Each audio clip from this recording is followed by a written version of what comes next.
Hello and welcome back to another episode of Kerbal Space Program, RP-1, Realism Overhaul, and Real Solar System. And this time we are playing with Real Solar System Reborn, which is a high-quality visual mod that overhauls not just Kerbin, but the rest of the solar system as well. So we are going to have some nice visuals to look at while we play this season. We're going to be moving a little quicker this time. I want to kind of make up the distance and kind of get back to where we were previously. So this episode we're going to kind of speed through the first couple contracts and really focus more on some of the building aspects of the airplane and the launching aspects of the rocket. So let's go ahead and get started with a new game.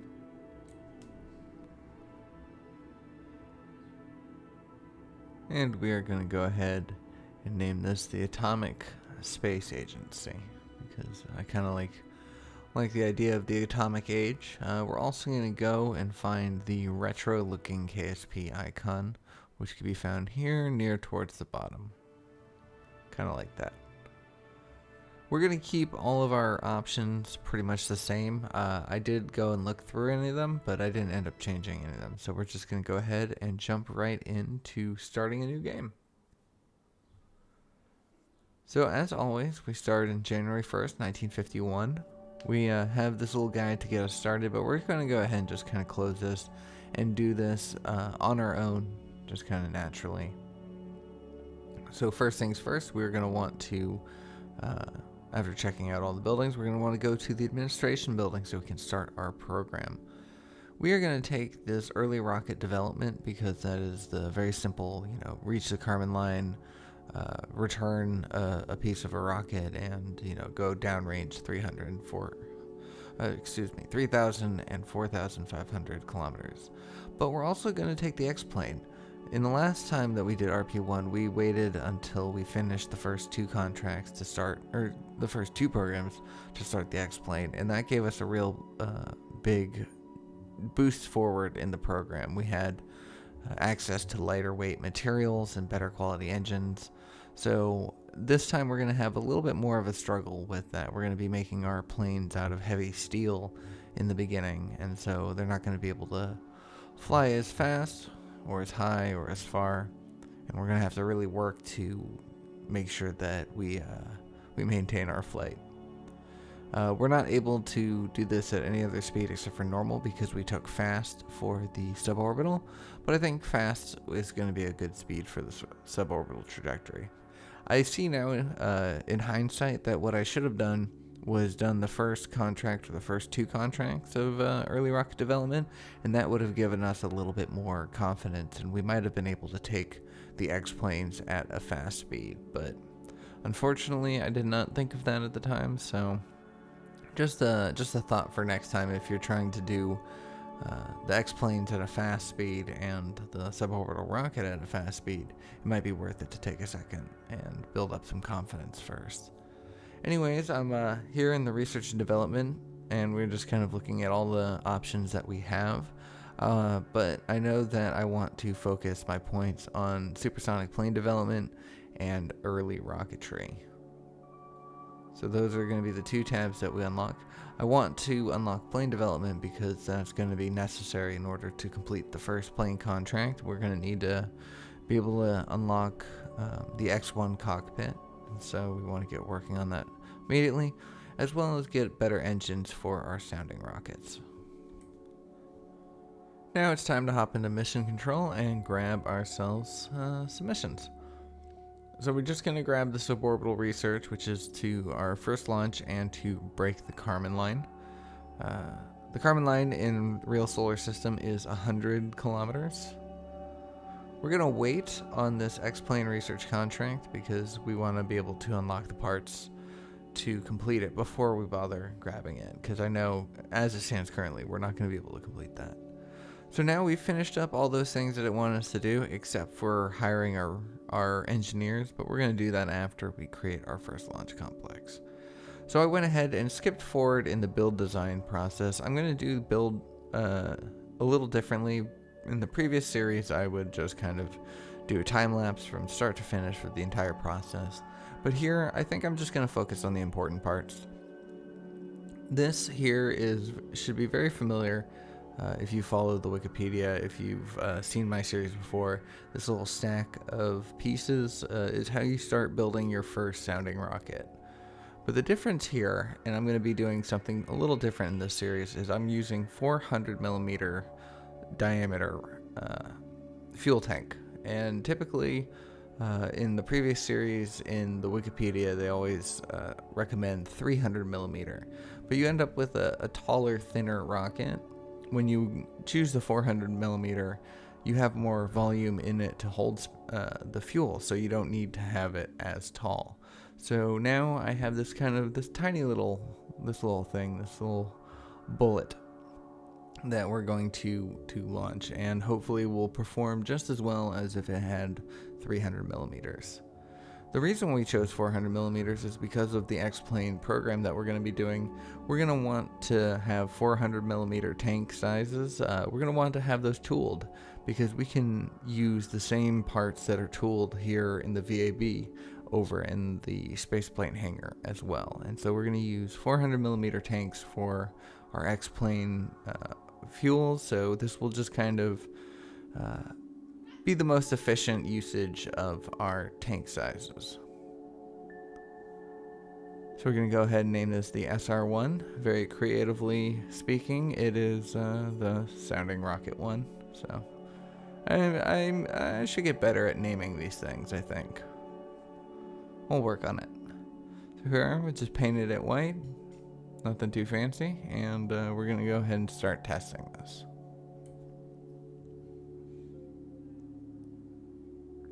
We are, of course, going to need to create a launch complex that is capable of handling this. And so, in order to do that, we just click Create New Complex, give it a name, and let it start. So now, while that is creating, let's go over to the spaceplane hangar and work on creating our first plane. One major aspect of RP-1 gameplay is time management.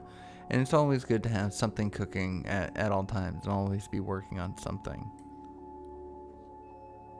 So now we're going to start off with a cockpit. We don't have access to the X1 cockpit, so we're not going to be making our first X-plane.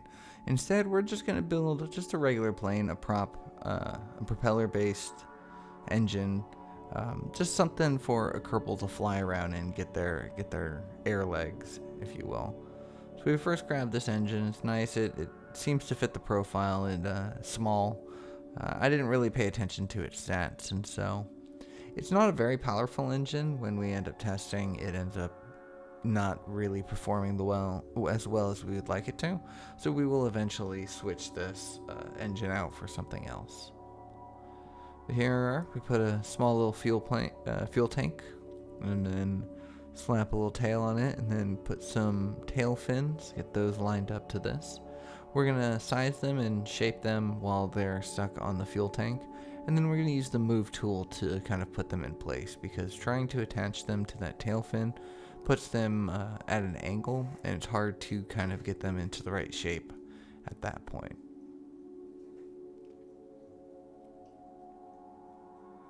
So we're going to come over here to the side to the trailing edge, and we're going to change its shape to be none. And that will give us a nice flat area to put our elevatrons on.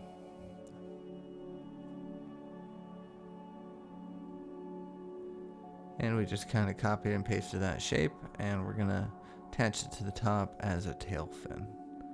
This we can attach to the tail itself because the top is relatively flat.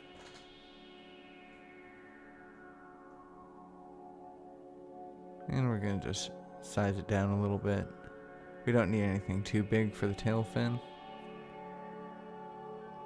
As you see here, I'm trying to click and drag it, but it was coming at an angle. So we're going to reshape it first, give it more of a dramatic flair to its angle, shorten it up a little bit.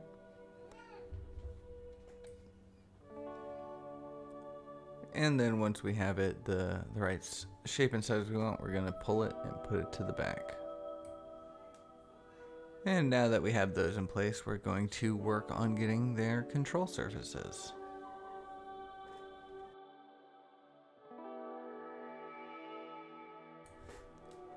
we're going to spend a bit of time working on these control surfaces, just really trying to get them perfect. And it's important to spend time and energy trying to get these things perfect, because the aerodynamics in Ferrum Aerospace Research are quite realistic, and every little design change counts. There's a graph that it comes with it that can give you a lot of information about what parts of your craft is more or less aerodynamic, where the drag is, and all that. But I'm not very knowledgeable in how to read that, so I've kind of given up on looking at that. But it is there, so if you're playing this game for yourself and numbers and graphs are your thing and you can kind of understand what you're looking at, I definitely recommend checking it out. It is the button at the bottom next to the yellow wrench icon that says FAR C. If you click that, you'll be able to access all the information that Ferrum Aerospace Research provides. So we got our top control surface lined up pretty well. We just copy and pasted that from the tail fins. We're just adjusting the thickness to match the tail fin. And we're going to just adjust the green and blue arrows to bring it lined up and level with the top. Next, we're going to work on getting some airplane wings, but first let's just adjust our control surfaces to control only what we want to, meaning the horizontal tail fins being the pitch and the vertical tail fin being the yaw. So we take some procedural wings, we just kind of slap them on the side, and then we're going to adjust them from there.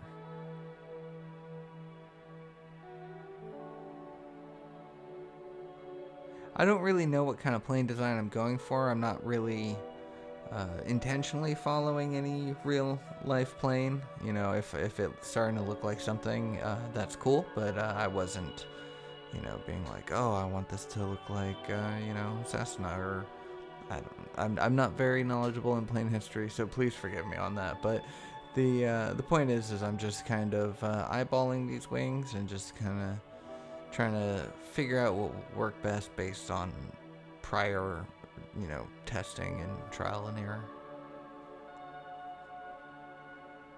So once again, we're going to take the trailing edge and turn its shape to none, so that way we have a nice flat surface for our control surfaces to sit on.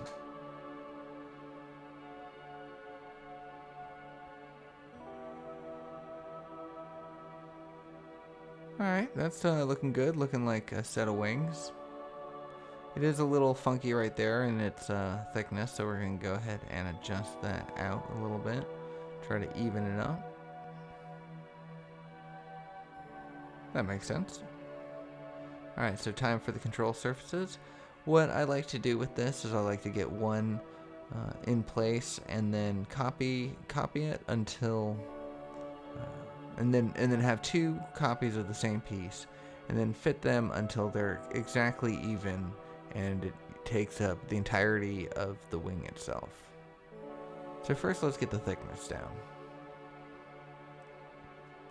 So here we are, we're copying and pasting, and already we can see that the control surface is not wide enough. So let's go ahead and grab the yellow arrows and drag it out to widen out, and then we're going to stick it on the edge where it will belong in the end, so that way we can know ultimately how much space we need.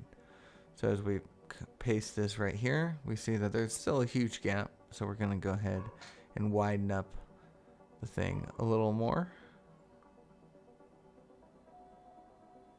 Place it right there, duplicate it, and put it right in there. But as we can see, it's clipping into the side of the plane, so it's a little too wide now. So we're gonna have to go and adjust. And I just get rid of that instead of just adjusting it on its own. I like to make sure that both control surfaces are exactly the same width.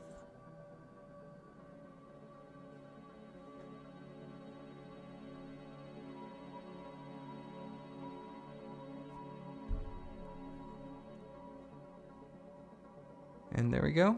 I think that's pretty good. I don't think it's clipping into the side very much.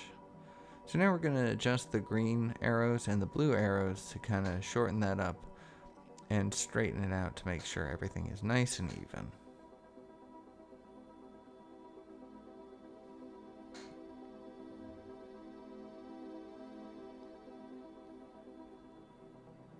That's looking good. It's looking like a plane should. Working with planes in RP-1 initially is very intimidating. It's very challenging. Dealing, especially if you aren't really a builder of planes in Kerbal Space Program 1, just regular stock game. But with the Ferrum Aerospace Research, it makes things a lot more challenging, and you have to spend a lot more time on your plane design, and so it can be very intimidating for a new player. But I definitely recommend checking it out, trying it out. Have a different save file than your normal one, and just have some time focusing on planes and figuring out how to do it, and it'll be pretty rewarding. It's a lot of fun to fly these things, and it's a lot of fun to do the contracts. It all starts to make sense pretty soon after you play around with it. You kind of get the hang of how to design planes and how to fly them, and it's very, very rewarding. So if you're on the fence about ever trying planes in RP-1, just know that it is challenging, but it is doable.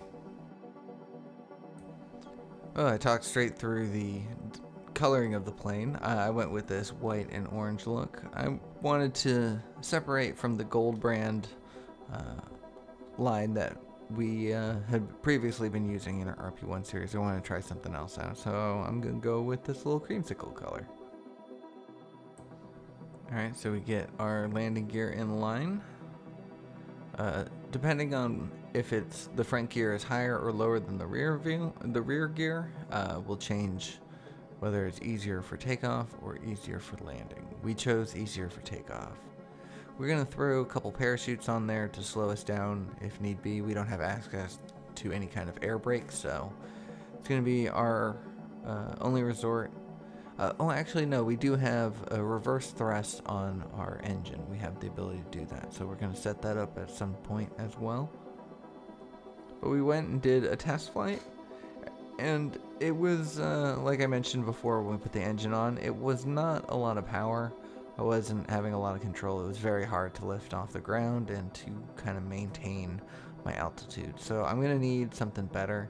I go down to the bottom of the list and just look at kind of what the best looking thing is, and I go to put it on, but it is very big. Same with the second to best one. So I have to go to more of a mid-tier engine. And this Rolls-Royce Merlin 66 actually seems pretty good. It's got quite a 1975 horsepower, which was much bigger than I think it was something along the lines of like 600 horsepower on the engine before. So we go ahead and tack this one on and try that one out as well. We're gonna have to adjust the front wheel, and we go and make sure that our control surfaces are lined up right with the right controls. The outside ones are for the roll, but I also like to add pitch control to them. It just helps when taking off to have a little extra flap control. And the flight went well. Everything performed adequately, and so it's time to bring it on back. Throw some vanity decals on it. Give it the PP1 name insignia. And then we should be ready to put this into production. If you ever are looking for these things, just type in decal into the search bar, and you'll be able to access all the little stickers. I go for a no step sticker, a little yellow and black hazard no step sticker for the wing. I thought that had a nice little touch. And I can't exactly remember why I needed to replace these tail fins. I think maybe they had ripped off in flight. I can't remember. But I go ahead and save the tail fins as a default and grab a new set to put on there. And then I have to readjust them and recolor them and all that. So we're just going to skip ahead to me having done that, so I just did it on tail fins, not on the actual wings. But once again, it's been a little bit since I recorded this, so I can't remember exactly why I needed to do that, but there we go. So it's giving me a warning saying that my parts are untooled, and for the most part, it's always best to tool your parts. However, it's best to tool your parts because if you're going to build that craft again, you can make it cheaper by having a tooled part, so it's just already pre-planned and made. I have no intention of making a second one of these planes. This plane is not going to be able to solve any contracts. It's not going to be able to break any records or collect any kind of science. This is solely just to get my Kerbal up in the air and then bring them home safely. So we're not going to tool this plane because there's no need. We're not going to be using anything except for the cockpit, and we can always tool it on the next plane. So I'm hiring some engineers to work on that and make that go a little bit faster, and now that we have our launch complex, we hired 10 engineers to work on that for our sounding rocket. So now we are ready to pop it in. Like I mentioned before, we have a 400mm diameter, which allows our rocket to be a little bit shorter in height. So let's go ahead and tool all this, and we are going to tool these because we plan on using this diameter of tank, and you know, these individual pieces we plan on using quite a bit. So we're going to tool those. It makes the rocket a bit cheaper. We're going to spend the things to unlock those parts, and then we get this little warning about the avionics. And all it is that I forgot to put some electrical charge in it, and so it didn't have the right shape. So once we put the electrical charge in it, it kind of extended the nose a little bit. And, there we go. So let's go ahead and tool that again, because the nose cone is different size now. And we are going to put 2 of them into the launch queue. We want to have a little bit of backup just in case the first rocket fails. Then we want to have a second rocket on the way. So now the hangar is about halfway done with making the prop plane. So I want to hire an astronaut, or I want to train an astronaut to fly it. So I go ahead and click the proficiency training, but here I don't have any astronauts to train, so I have to hire them. So we come here to the astronaut complex, and we kind of look through all of our choices, but the astronaut that we're going to choose is Sasha Han, because of her high courage rate and relatively low stupidity. Her stupidity isn't the lowest, but I do think a fair amount of stupidity is appropriate in a pilot, because you need them to pull off the dangerous maneuvers. So let's go ahead and get her trained in just a general aviation, just, flying in general, because that's all that this mission's about. So we're going to go ahead and warp to completion. She finished that, so let's train her in the mission. That will take hardly any time at all. And once her training is done, once the plane is ready, we are going to load it onto the runway, and she is going to take off. You can see here we're testing our control surfaces, making sure everything's ready. I am going to be flying this with my joystick, Thrustmaster T16000, 1600, I can never remember, 16 something.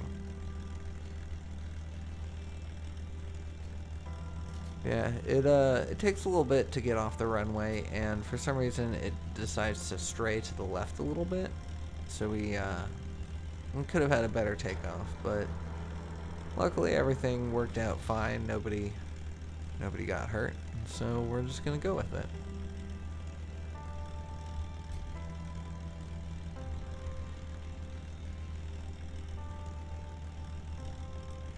It's quite beautiful.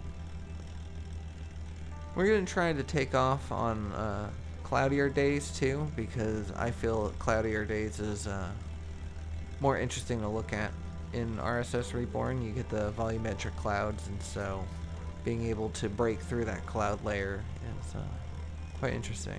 I got a close-up on that tail fin, and it doesn't exactly match up, which kind of bothers me, but I didn't notice it until now, so nothing I can do about it. But and once again, we're not going to be using this plane, so I don't really care about that. If it was our X-plane, then that would be a different story. But anyways, we flew a bit. We're a good ways out in the water, and we're going to just turn around because we don't have to complete any objective or anything. We just need to fly. We have plenty of fuel. We could fly for a very long time, but no need. Sasha Han got the gist. She got the hang of the controls and ready to start flying again. We are going to hire another pilot as well because I like to have 2 pilots available at any given time to fly a flight. It's a pretty looking plane. I really enjoy making planes in RP-1.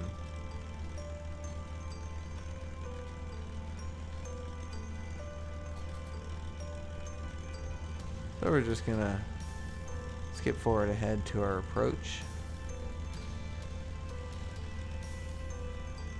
We are using the fly-by-wire atmospheric autopilot, and I believe at this point we gave up on our joystick in favor of the keys. It takes a little bit of practice to really fly with the joystick, and sometimes I need to just play to my strengths. Skipping forward ahead. Once again, we are getting a little closer to the water.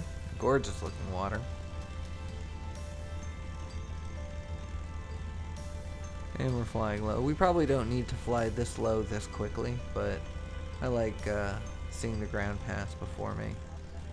So now we are flying at about 200 some odd meters per second, and attempting to land at this speed is typically not a good idea. I mean, it's never a good idea. It's typically not capable.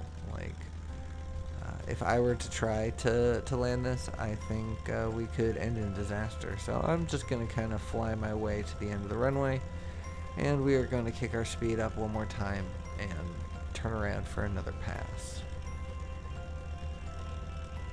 And it was about this time that I realized I hadn't quick saved at all. I had made my attempt at landing that entire time without a quick save laid down. So I would have been very upset if I had crash landed. And I tried to give myself a quick save here, but I am too low to the ground to quick save. So for this entire time, there was no quick save, and there will be no quick save. I just need to make sure I can land safely and bring Sasha Han home in one piece.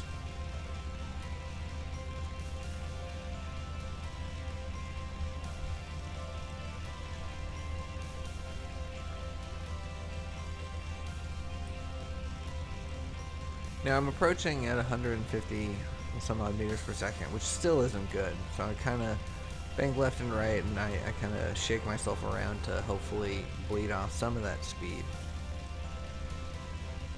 And I'm also not really lined up with the runway, so that I have that going for me, and I'm very low to the ground, so I almost clipped my wheel against that light. I don't know if there's collision on it, but if there is, that would have been very good. Sasha is extremely happy knowing that they landed safely on the runway. Now all they got to do is come to a stop and not take a nosedive off the edge of it, because if they go off the runway, then there could be damage to the plane. But safely landed, and very happy to have been the first Kerbal up in the air, and the first of many.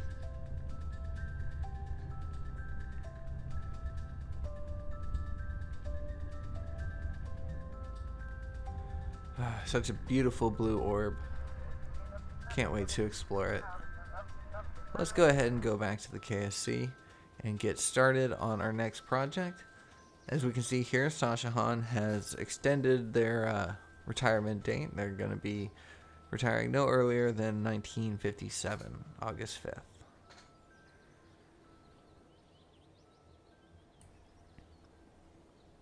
So now the next thing that we are going to work on is the Sounding Rocket version 1. So let's go ahead and launch. We're using MechJeb auto ascent guidance to just kind of handle the ignitions and the spool up burn. As you see there, it went off without a hitch. Everything is running perfectly, so as long as our engine doesn't face a shutdown, if it can burn for the total extended amount of time, then this will be a great test. As a reminder, we need to launch a vessel, which we did successfully. And the other contract is to pass the Kármán line, which in RSS is at 100 kilometers. Space in RSS starts at 140 kilometers as opposed to the 70 in the stock Kerbal game. But so it adds to a little bit different of a challenge to have a different amount of delta V for everything. Yeah. Our wings leave a little bit to be desired as we spin stabilize. They're coming undone a little bit, but they don't break off, so that's good. And we just watch it go up and up until the Aerobee engine burns out. The solar flare is quite nice. And once again, I'm just very, very stunned by these graphics. It took me quite a bit. I had to restart my efforts in modding about 3 times to get this, the RSS Reborn to work correctly. As you see here, we did not reach the 100 kilometers. We're only going to be at about 78 kilometers as our apoapsis, so this rocket failed that contract. It succeeded the first launch, so that's okay. So we're just going to follow it down, and then once it stops producing science at the 40 kilometer mark, we are going to range safety it so it doesn't break. But as I was saying before, like, it took me quite a bit to get the real solar system Reborn, RSS Reborn, to work together. There's a lot of downloads. You gotta follow the instructions very specifically to make sure everything looks and works correctly. And I'm so happy. When I got it working, I was so excited. I've been waiting a while to bring this series to you, so I'm so happy to get started on this. I've been having a lot more fun with RP-1. Every time that I restart, I end up learning something new and getting a little bit better at it. So even though, you know, we're doing stuff that we've done before, I think we're going to be able to make much more progress with it. Here, just real fast here, I'm just time warping ahead to kind of complete our science and our launch pads and rolling out our next rocket. We're going to go ahead and edit this rocket, but it's not really going to matter because, well, we'll get to that when we get to that. But, yeah, I've been waiting a while to get this series to you, and my soft goal is I'd like to land on the moon. I got the highest quality moon pack that you can get, and so I'm really excited to get some boots on the ground and see it for ourselves, and maybe do Through the Eyes of the Kerbal. Once again, I was talking through the build, but like I mentioned, this isn't going to matter because we're going to have to change our launch complex in order to accommodate for the upgraded engine. The reason why we were editing this is because we unlocked the first tech node, which gave us a new engine type, which will be more efficient and will probably end up being able to successfully complete the contract. However, we're not going to be able to, so we're just going to put this rocket out and launch it for the data on the engine and for a little bit extra science. So we canceled the edits and went ahead and rolled it out to the launch pad, and here we are on a nice blue semi-cloudy day. We have a successful separation, a successful ignition, and this rocket looks like it's going to be going up without a hitch. Nice cloud formation here. In the next episode, when I start working on V2 rockets, I pay a lot more attention to my launch time, and I integrate the cloud layers into our launch. It's very nice. If you saw the short that I posted about the announcement of the RSS Reborn, that was taken footage from that day. It was just, there was something really beautiful about breaking through the cloud layer and seeing the sun, and coming from a gray, gloomy, sunless day, and then breaking through and seeing the sun shine, and the blue sky ahead. It was gorgeous. it just makes this game so much more like a next-gen game. It's very cool. Very much props to both BlackRack and BallisticFox for their amazing hard work and dedication. But anyways, once again, that did not complete the Carbon Line contract, so we are going to go ahead and just take the science, take the data that we learned, and then now that we have nothing in our launch complex queue, we can go ahead and readjust this rocket, put the new engine on there. We're going to have to purchase it, of course. This has less of a burn time, but it burns a little bit stronger, so we're going to fill it with the fuel and extend our tank until we have the appropriate amount burn time. A little bit more. With every engine, you have around 7 seconds worth of burn that is kind of like free burn time. So you can, if the engine is rated for 40 seconds, you can safely burn it for 47 seconds, give or take. And you can always extend it and burn it for longer, but the longer you burn it, the more likely it is to fail. And also, of course, when you burn it for longer, you're bringing more fuel, which makes your rocket heavier, which means it's less efficient in getting up. So while you are burning longer, you're spending more of that time trying to move the weight. So it gets very complicated, and so striking a balance between your burn time and the amount of fuel that you carry is important. I decided here that I'm going to put 2 Tiny Tims and have kind of like a 3-stage rocket here, just to give it a little extra oomph. And as you see here on the right, I'm just adjusting my stages to make sure that everything goes off exactly as I want it. So let's go ahead and simulate that. And the simulation went very well. I was very happy with that. So we went ahead and renovated our launch complex to accommodate this new setup. Let's go ahead and tool that. I think it just tooled the length of the fuel tank now that it's a little bit more. So here we are, another nice gorgeous day out. So we launched the Tiny Tim. The second Tiny Tim ignites. It has a shorter fuse, less burn time. First one burned for 5 seconds, second one burned for 3.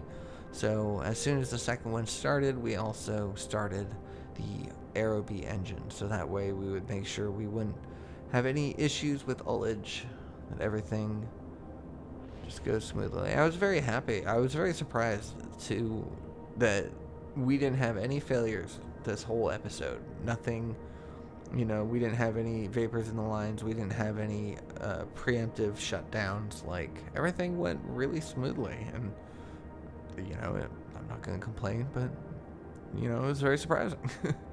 Normally with RP-1, your first couple launches, at least one of them, there's got to be some problem. And I know I'm probably cursing myself right now, but I've already recorded the next episode, so I can't curse myself too much. But here we are. We are successfully going to complete that contract, having a more efficient Aerobee engine, adding a second Tiny Tim. All of that helped, and now we are we're not going to reach space, but we're definitely going to break the Kármán line. So there we are. We just completed that contract, which is going to free us up spots to grab some new ones.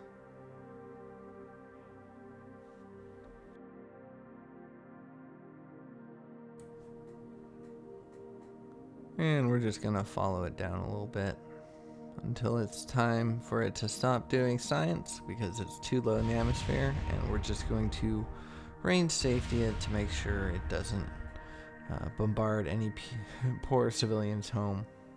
And here we are. We've got our first Space Gazette headline. The rocket reaches space. It's got a nice little picture.